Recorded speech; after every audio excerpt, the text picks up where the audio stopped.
आज के जहरीले पॉलिटिकल माहौल में आरएसएस और उसके ऑर्गेनाइजेशंस ने जहां अरबी शद फतवा जिहाद और काफिर को अपने सियासी फायदे के लिए हिंदू विरोधी बना दिया है, वहीं आज़ादी की लड़ाई में इसी एक फतवा ने ब्रिटिश हुकूमत की चूल्हे हिलाकर रख दी थी।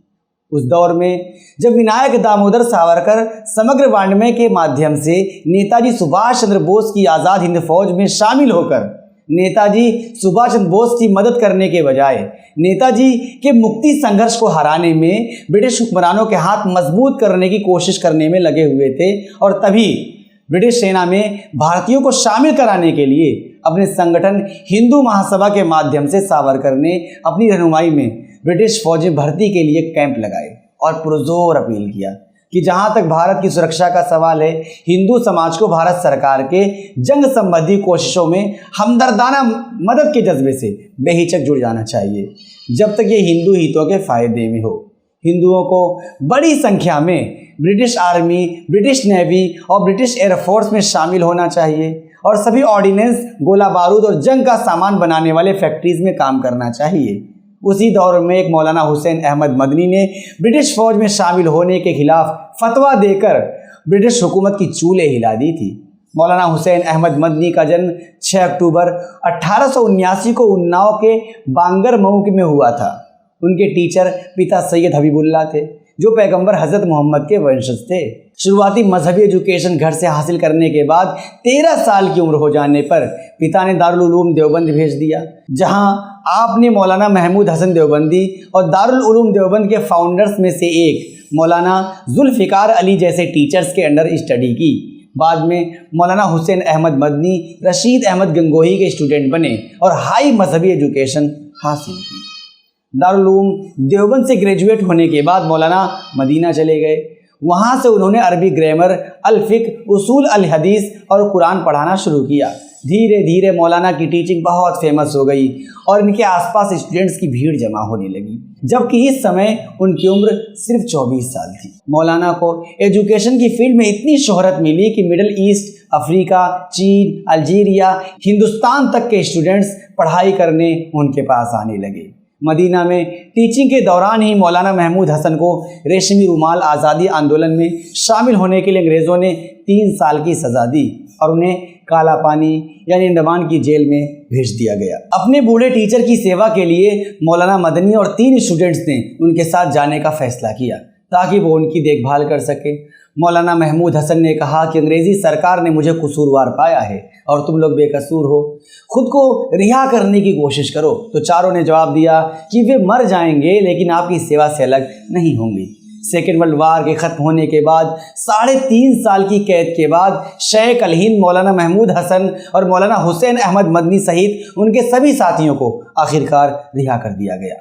इसी घटना के बाद मौलाना फेमस इस्लामी स्कॉलर बन गए। मौलाना सैयद हुसैन अहमद मदनी भारत में उस वक्त चल रहे आज़ादी आंदोलन में कूद पड़े और इंडियन नेशनल कांग्रेस के साथ जुड़कर खिलाफत आंदोलन और आज़ादी आंदोलन में अपना योगदान देने लगे। वो बेहद प्रभावशाली नेता, हाजिर जवाब, अच्छे स्पीकर और एक बेहतरीन लॉजिशियन थे और इसी ताकत के बल पर उन्होंने 1920 में कांग्रेस खिलाफत पैक्ट को मजबूत करने में अहम भूमिका निभाई और इंडियन नेशनल कांग्रेस के साथ भारतीय उलमा के सहयोग के लिए ज़मीन तैयार की। यही दौर था जब ब्रिटिश हुकूमत ने अपनी फ़ौज में भारतीयों को शामिल करने की मुहिम चलाई। इसमें शामिल होने के लिए सावरकर कैंप लगा रहे थे, अपील कर रहे थे। तभी मौलाना हुसैन अहमद मदनी ने अंग्रेज़ी हुकूमत के खिलाफ फतवा दिया कि अंग्रेज़ों की फ़ौज में भर्ती होना हराम है। अंग्रेज़ी हुकूमत ने मौलाना के खिलाफ मुकदमा दायर कर दिया और वो गिरफ्तार कर लिए गए। सुनवाई में अंग्रेज जज ने पूछा कि आपने फतवा दिया है कि अंग्रेजी फौज में भर्ती होना हराम है। मौलाना ने जवाब दिया, हाँ फतवा दिया है और सुनो, यही फतवा इस अदालत में अभी दे रहा हूँ और याद रखो आगे भी ज़िंदगी भर यही फतवा देता रहूँगा। इस पर तिलमिलाए जज ने कहा, मौलाना इसका अंजाम जानते हो, सख्त सज़ा होगी।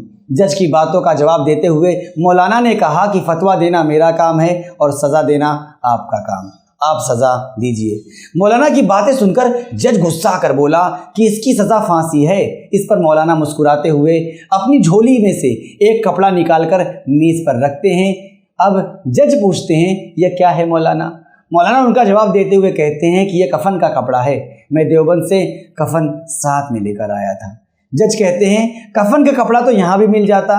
इस पर मौलाना जवाब देते हैं कि जिस अंग्रेज की सारी उम्र मुखालिफत की उसका कफन पहनकर कब्र में जाना मेरे ज़मीर को गवारा नहीं।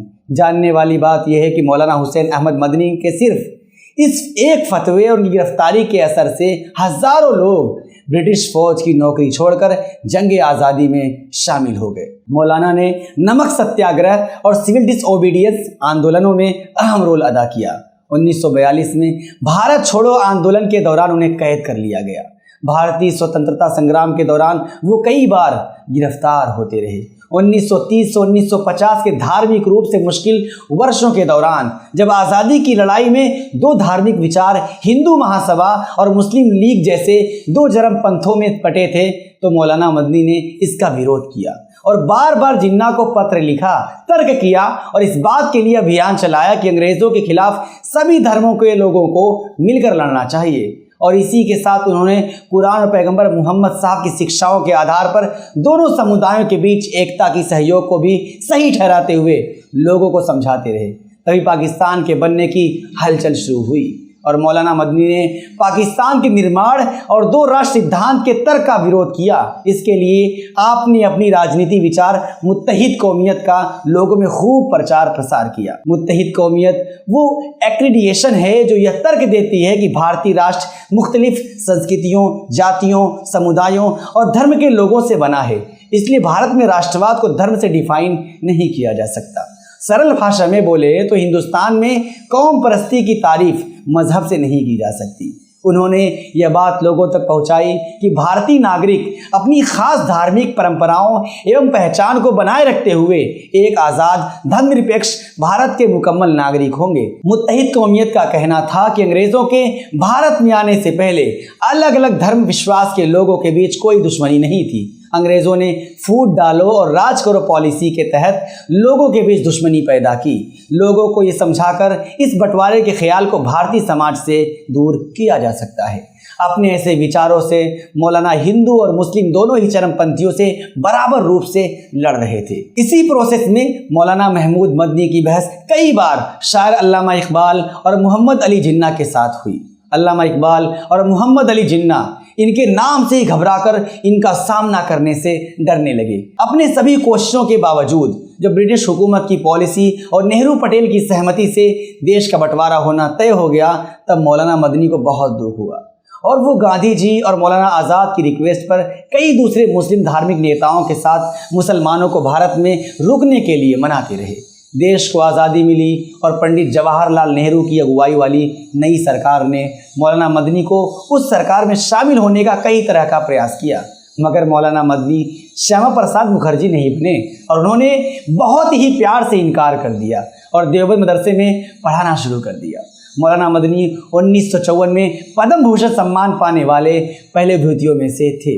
मौलाना हुसैन अहमद मदनी जामिया मिलिया इस्लामिया नई दिल्ली के फाउंडर मेंबर में से एक थे। 5 दिसंबर 1957 में मदनी की मौत के बाद पार्थिव शरीर को तिरंगे में लपेटकर देश का सर्वोच्च सम्मान दिया गया और आखिरी सफर में प्रधानमंत्री नेहरू समेत उनके मंत्रिमंडल के कई मंत्री भी मौजूद थे। मौलाना मदनी को सर्वोच्च सम्मान के साथ सुपुर्दे खाक किया गया।